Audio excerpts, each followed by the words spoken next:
You know you could be the winner if you really wanted to, right? But the problem is you keep playing that what if game. What if it don't work? What if I fail? Nah, flip it. What if it does work? And what if you win?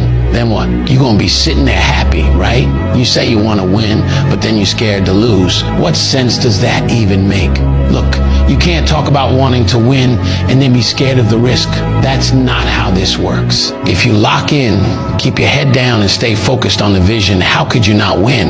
The only thing that's gonna make you lose is your own mindset, and that's all on you. Your biggest enemy ain't out there, it's in your head. So if you wanna win, you gotta get out of your own way. And here's the truth. Every time you doubt yourself, you're slowing down your own progress. You either believe in yourself or you don't. There's no in between. If you keep second guessing everything, you're already losing. But when you stop playing scared and start moving like you're built for this, you'll see everything change. So stop thinking about what could go wrong and start focusing on what's gonna go right.